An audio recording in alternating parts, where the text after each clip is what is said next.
Hello ಸ್ನೇಹಿತರೆ, ಎಲ್ಲರಿಗೂ ನಮಸ್ಕಾರ. ಶ್ರಾವಣಿ ಸುಬ್ರಹ್ಮಣ್ಯ ಧಾರಾವಾಹಿಯ ಇಂದಿನ ಮತ್ತೆ ನಾಳೆ ಸಂಚಿಕೆಯಲ್ಲಿ ಏನಾಗುತ್ತೆ ಅಂತ ಈ ವಿಡಿಯೋದಲ್ಲಿ ಪೂರ್ತಿಯಾಗಿ ನೋಡ್ಕೊಂಬರೋಣ ಬನ್ನಿ. ಅದಕ್ಕೂ ಮುಂಚೆ ಯಾರೆಲ್ಲ ನಮ್ಮ ಚಾನಲ್ಗೆ ಸಬ್ಸ್ಕ್ರೈಬ್ ಆಗದೆ ಹಾಗೆ ವಿಡಿಯೋ ನೋಡ್ತಾ ಇದ್ದೀರೋ ದಯವಿಟ್ಟು ಸಬ್ಸ್ಕ್ರೈಬ್ ಮಾಡಿ ಮತ್ತು ಸಪೋರ್ಟ್ ಮಾಡಿ. ಹಾಗೆ ಪಕ್ಕದಲ್ಲಿರುವ ಬೆಲ್ ಬಟನ್ ಅನ್ನ ಕ್ಲಿಕ್ ಮಾಡಿ.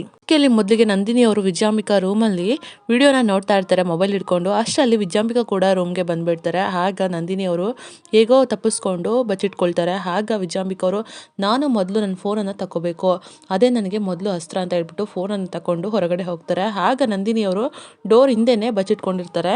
ಈ ಕಡೆ ಸುಬ್ಬು ಮತ್ತೆ ಸುರೇಂದ್ರ ಇಬ್ರು ಕೂಡ ಮಾತಾಡ್ಕೊಂಡು ಬರ್ತಾ ಇರ್ತಾರೆ. ಅಷ್ಟರಲ್ಲಿ ತನಿಖೆಗೆ ಅಂತ ಬಂದಿರುವಂತ ಇನ್ವೆಸ್ಟಿಗೇಟರ್ಸ್ ಎದುರುಗಡೆ ಬಂದ್ಬಿಡ್ತಾರೆ. ಏನು ಅಂತ ಮಾತಾಡಿಸ್ತಾರೆ. ಆಗ ನಾವು ತನಿಖೆಗೆ ಅಂತ ಬಂದಿದ್ದೀವಿ, ವೀರೇಂದ್ರ ದೇಸಾಯಿ ಅವರು ಇದಾರಾ ಅಂತ ಕೇಳ್ತಾರೆ. ಹೌದು ಸರ್ ಇದ್ದಾರೆ ಅಂತ ಹೇಳ್ತಾರೆ.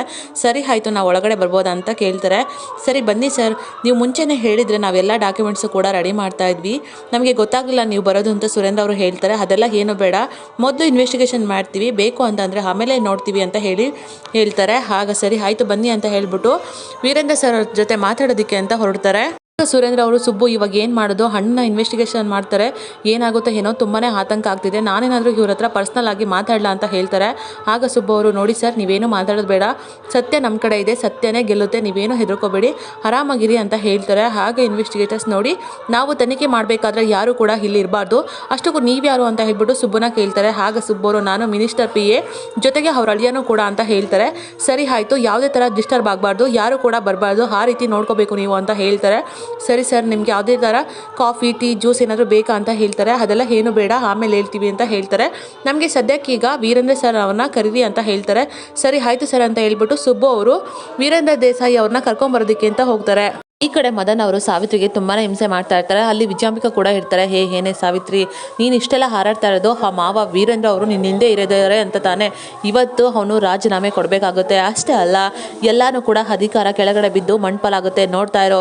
ಇಷ್ಟೆಲ್ಲ ಹಾರಾಡ್ತಾರೆ ನೀನು, ಹಾಗೆ ಸುಮ್ಮನಾಗ್ಬಿಡ್ಬೇಕು, ನಿನ್ನ ಮಾತ್ರ ಸುಮ್ಮನೆ ಬಿಡೋದಿಲ್ಲ ಅಂತ ಹೇಳ್ತಾ ಇರ್ತಾರೆ. ಆಗ ವಿಜಯಾಂಬಿಕಾ ಅವರು ಹೌದು ಮಾಡಿ, ಯಾಕೆಂದರೆ ಇಷ್ಟು ದಿನ ನಮಗೆ ಸುಬ್ಬು ಮತ್ತು ಶ್ರಾವಣಿ ಇಬ್ಬರು ಕೂಡ ತುಂಬಾನೇ ಹಾರಾಡ್ತಾ ಇದ್ರು, ಅಷ್ಟೇ ಅಲ್ಲದೆ ಇವಳನ್ನ ನಿನ್ನ ತಲೆಗೆ ತಂದು ಕಟ್ಟಿದ್ದಾರೆ, ನಾವು ಯಾವುದೇ ಕಾರಣಕ್ಕೂ ಯಾರನ್ನು ಸುಮ್ಮನೆ ಬಿಡಬಾರ್ದು, ಒಬ್ಬೊಬ್ರು ಕೂಡ ನಾವು ಅವ್ರ ಕತೆನ ಮುಗಿಸ್ಬೇಕು ಅಂತ ಹೇಳ್ತಾ ಇರ್ತಾರೆ. ಆಗ ಮದನ್ ಅವರು ಹೌದು ಮ್ಯಾಮ್, ಇವಳು ಮಾತ್ರ ತುಂಬಾನೇ ಹಾರಾಡ್ತಾ ಇರ್ತಾಳೆ ಅಂತ ಹೇಳ್ತಾರೆ. ಆಗ ವಿಜಯಾಂಬಿಕಾ ಅವರು ನಮ್ಮ ಶತ್ರುಗಳ ಲೀಸ್ಟಲ್ಲಿ ಇವಳು ಕೂಡ ಒಬ್ಳಿದ್ದಾಳೆ, ಮೊದಲು ಇವಳಿಗೆ ಒಂದು ಕತೆ ಕಾಣಿಸ್ಬೇಕು, ಸರಿ ಮಾಡಿ ಅಲ್ಲಿ ಏನಾಗ್ತಿದೆ ಏನಾಗುತ್ತೆ ಅಂತ ನೋಡೋಣ, ಅವರು ರಾಜೀನಾಮೆ ಕೊಡೋದನ್ನು ನಾವು ಖುಷಿಯಿಂದ ಕಣ್ ತುಂಬಿಕೊಂಡು ನೋಡಬೇಕು, ಬಾ ಮಾಡಿ ಇವಳ ಕತೆನ ಆಮೇಲೆ ನೋಡ್ಕೊಳ್ಳೋಣ ಅಂತ ಹೇಳ್ಬಿಟ್ಟು ವಿಜಯಾಂಬಿಕಾ ಅವರು ಮದನ್ ಅವ್ರನ್ನ ಕರ್ಕೊಂಡು ಅಲ್ಲಿಂದ ಹೋಗ್ತಾರೆ.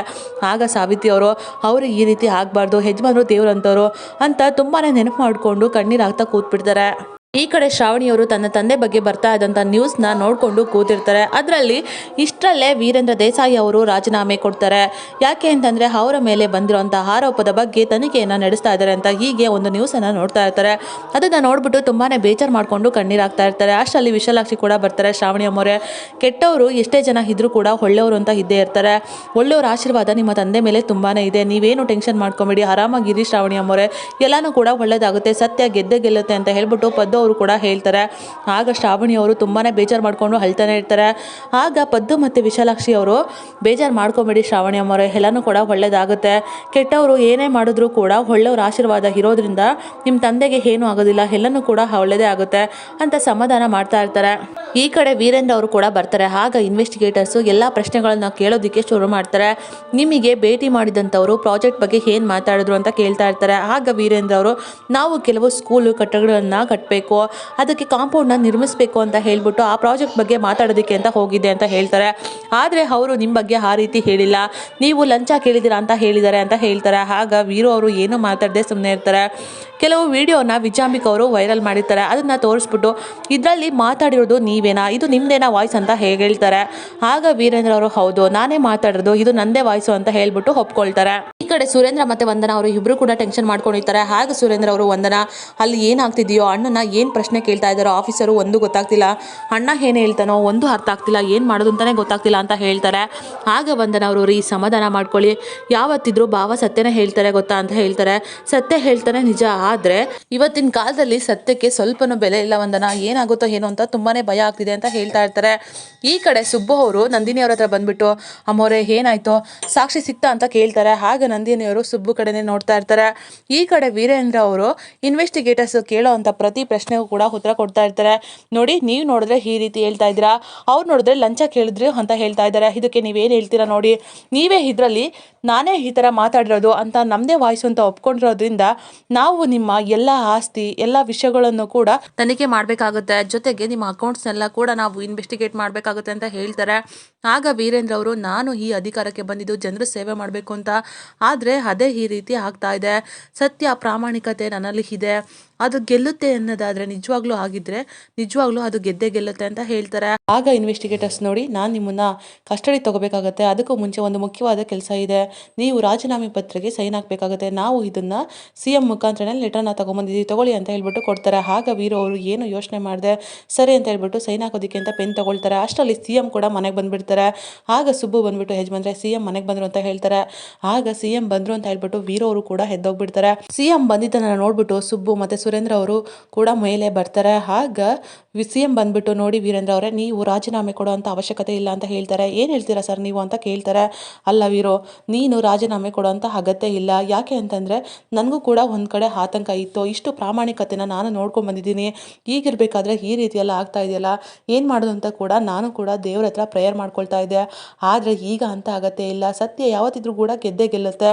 ವಿರೋಧ ಪಕ್ಷದವರು, ಮೀಡಿಯಾದವರು, ರಾಜಕೀಯ ಪಕ್ಷದವರು ಎಲ್ಲರೂ ಕೂಡ ನಮಗೆ ಒತ್ತಡ ಹೇರಿದ್ರು, ಅದಕ್ಕೆ ನಾನು ತನಿಖೆನ ನಡೆಸಲೇಬೇಕಾಯಿತು, ಅದಕ್ಕೋಸ್ಕರ ಇಷ್ಟೆಲ್ಲ ಮಾಡಲೇಬೇಕಾಯಿತು, ಆದರೆ ನೀನು ಏನು ತಪ್ಪು ಮಾಡಿಲ್ಲ ಅಂತ ಪ್ರೂವ್ ಆಗೋಯ್ತು, ಸಾಕ್ಷಿ ಸಮೇತ ಸರಿಯಾದ ಸಮಯಕ್ಕೆ ಆ ದೇವತೆ ಬಂದ್ಬಿಟ್ಟು ನಿಮ್ಮ ಪ್ರಾಮಾಣಿಕತೆನ ನಿರೂಪಿಸ್ಬಿಟ್ರು ಅಂತ ಹೇಳ್ತಾರೆ. ಆ ಮಾತನ್ನ ಕೇಳ್ಬಿಟ್ಟು ವೀರೇಂದ್ರ ಅವ್ರಿಗೂ ಕೂಡ ಫುಲ್ ಖುಷಿ ಆಗ್ಬಿಡುತ್ತೆ.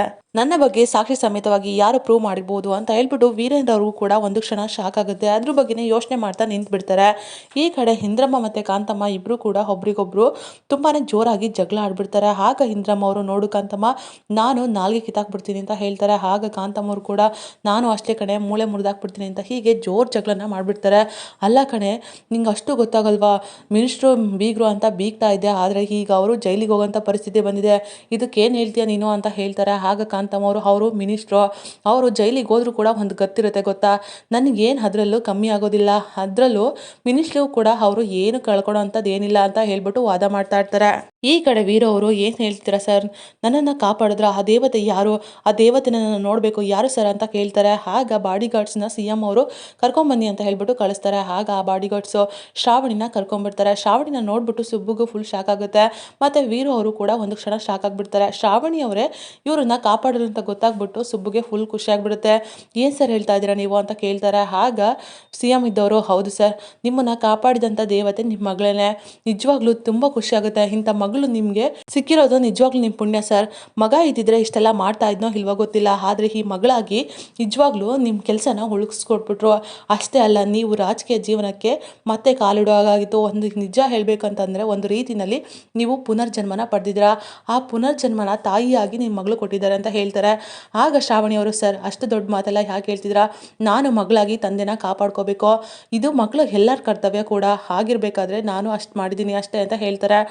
ಆಗ CM ಇದ್ದವರು, ನೋಡಿ ವೀರೇಂದ್ರ ಅವರೇ, ನಿಮ್ಮ ಮಗಳು ನಿಜವಾಗ್ಲೂ ಸಂಜೀವಿನಿ, ಅವಳು ಒಂಥರ ಚಿನ್ನ ಇದ್ದಾಗೆ ಅಂತ ಹೇಳ್ತಾರೆ. ಅದನ್ನು ಕೇಳ್ಬಿಟ್ಟು ವೀರೇಂದ್ರ ಅವ್ರಿಗಂತೂ ಫುಲ್ ಖುಷಿ ಆಗುತ್ತೆ. ಶ್ರಾವಣಿ, ನಿಜವಾಗ್ಲೂ ನಿನ್ನನ್ನು ನೋಡಿ ತುಂಬಾ ಖುಷಿ ಆಯಿತು ಕಣಮ್ಮ, ನೀ ನನ್ನ ಪಾಲಿನ ದೇವತೆ ಅಂತ ಕೂಡ ಹೇಳ್ತಾರೆ. ಶ್ರಾವಣಿ ಮಾಡಿದಂಥ ಕೆಲಸನ ನೋಡ್ಬಿಟ್ಟು CM ಅವರಂತೂ ಹಾಡಿ ಹೊಗಳ್ತಾರೆ. ಅದನ್ನು ಎಲ್ಲ ನೋಡಿದಂಥ ಸುರೇಂದ್ರ ಅವರು ಮತ್ತು ಸುಬ್ಬು ಅವರು ಎಲ್ಲರೂ ಫುಲ್ ಖುಷಿ ಆಗಿಬಿಡ್ತಾರೆ. ಈ ಕೆಲಸನ ಉಳಿಸ್ಕೊಟ್ಬಿಟ್ಟಲ್ಲ ಶ್ರಾವಣಿ ಮೇಡಮ್ ಅಂತ ಹೇಳ್ಬಿಟ್ಟು ತುಂಬಾ ಖುಷಿ ಪಡ್ತಾ ಇರ್ತಾರೆ.